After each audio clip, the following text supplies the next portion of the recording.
I hope y'all enjoy this matchup. Naga Sadow was the leader of the Sith forces during the Great Hyperspace War, and after his defeat, he would retreat to a planet where he would go into cryostasis until he was awoken to a worthy apprentice, that being Freedon Nad.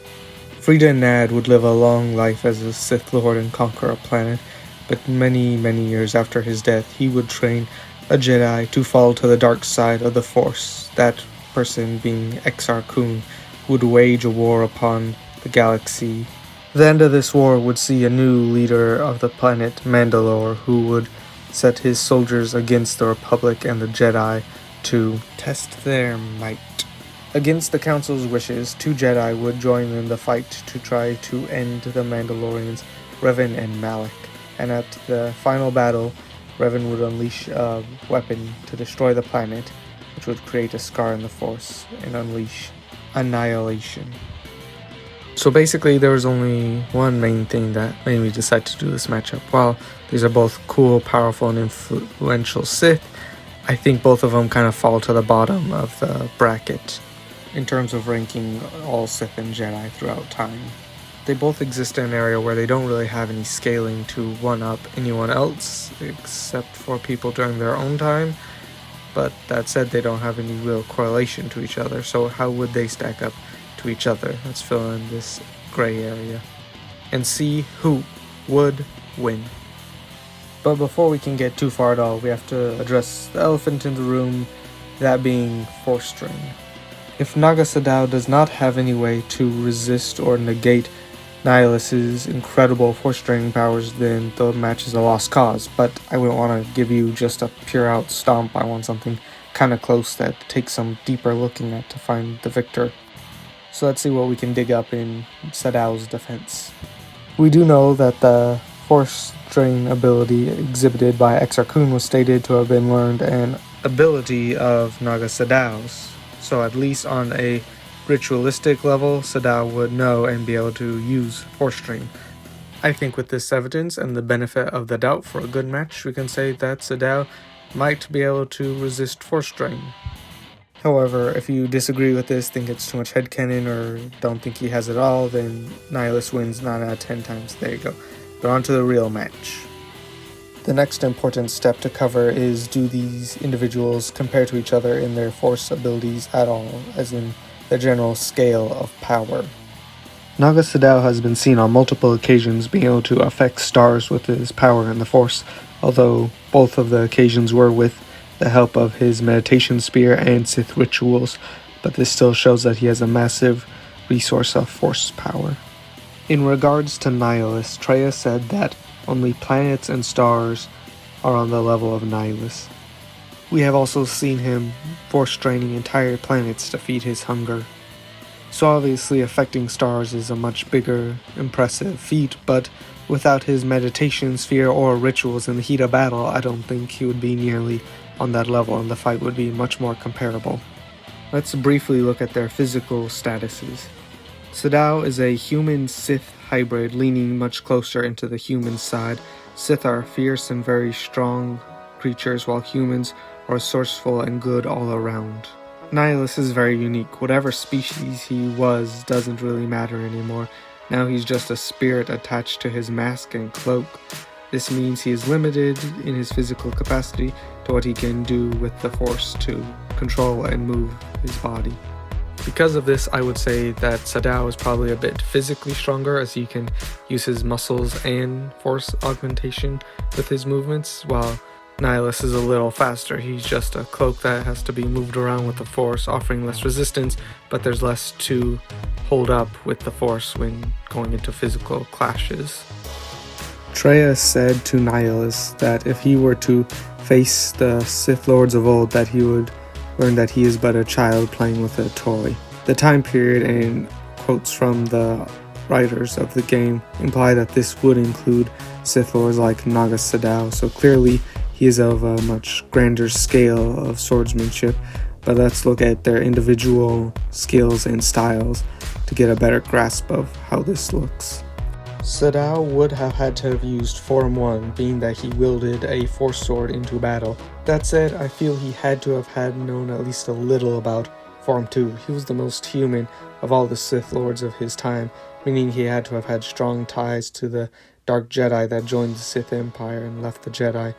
These Dark Jedi would most likely have used the second form, and so would he. He also wore a full set of armor into battle. The most notable piece of this armor were his gauntlets that could shoot force energy. Nihilus is theorized to have been a practitioner of Form 7, supplemented with some Form 2. His lightsaber was powered by a synthetic crystal and used an older style design for the hilt, although obviously not as old as a Force sword. He also had some sort of body armor underneath his cloak. So, if you've seen my theory about how saber forms match up, you might know that I believe that Form 7 is very strong against Form 1, kinda like how Sidious dealt with Kit Fistu. And we do know that lightsabers are more effective than proto-sabers, which were an upgrade to Force swords. So when it comes to form and equipment, Nihilus has a heavy edge, but if we look at the skill side, with the statements by Traya, then Sadow has a heavy edge there. So in the long run, in a lot of ways, it comes out even. I still think that Sadow is the person more likely to win the fight by striking down his opponent with his weapon, but if we look at the fact that synthetic red crystals grant a saber more cutting power and that Sadow is using a force sword, there's a chance that he could cut through the sword and leave Sadow unarmed. I will also say that Sadow is a genius on and off the battlefield. His supreme strategy and force knowledge can turn an unwinnable battle alone. Nihilus is at best average. He's not going to be exploiting his intelligence to win any battle, just using his muscles to push through, which ironically he doesn't actually have any of. Now we're getting into the long section, force abilities. Both of these guys have quite a list, so buckle up. While Sadow was a master of force sorcery, he didn't really have too many force abilities that could be used in the heat of battle. For example, we never even see him use Force Lightning. However, he does have the energy gauntlets that Sarkun used, but he doesn't really use those either. He tends to lead on the back of his forces, using his force to augment them and make them stronger.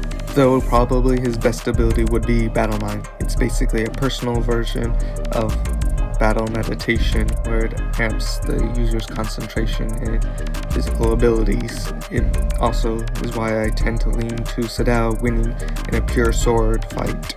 I would be remiss if I didn't mention that we have seen him use minor telekinesis in a battle, but nothing to write home about. Beyond that, he also has really good force illusions and likely a myriad of other abilities that we just don't know about. Nihilus is a force beast. He's literally a scar in the force. His telekinesis is absurd. He could take a giant ship and fly it around like a kid with a toy plane. He has a vast variety of abilities from Force Slow, Choke, Plague, Fear, and even has his own minor illusions that he can cast. Probably one of his favorites is Force Lightning, but his ace in the hole is, as we already covered, Force Drain. We said Sadow might be able to resist it, but there's no evidence that he could outright negate it or be immune to it. That said, the more effort Nihilus puts into a fight with not getting Force Drain back, the quicker his stamina bar runs out and he's more likely to end up losing. So who takes this fight? The two of them square off. Nihilus probably wouldn't know much about Force Sword, so he'd be even more inclined to start off with a bolt of lightning. The magical sword wouldn't conduct the bolt like normal metal, but it wouldn't be able to deflect it either, and that can't be said the same for his armor, which would hurt him probably more than protect him at this point. The only way Sadow doesn't get immediately crushed is if he uses telekinesis and energy blast to throw Nihilus off till he can get up close and attack him with his sword. During the time it takes him to get over there, Nihilus would have plenty of opportunity to try out some of his not as deadly force abilities that could still take the edge off of Sadow. When they engage, it gets complicated. Sadow is the better duelist but has the worse weapon, and his style doesn't lend great credence to taking on Nihilus. Sadow is physically stronger, whereas Nihilus is quicker.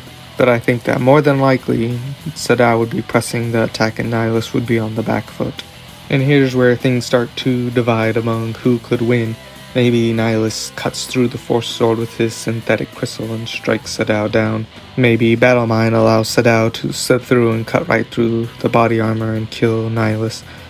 Perhaps Sadow can use illusions and outsmart him, or some sorcery trick that we don't know about. Maybe Nihilus's overwhelming telekinesis and lightning, or any one of his many other Force abilities, will wear Sadow down to where he no longer has the skill advantage and cannot keep from guarding against the onslaught of Nihilus' attacks. Ultimately, I do think that is the more likely outcome, and I believe that Nihilus has a 7 out of 10 chance to win this fight. I declare him the winner.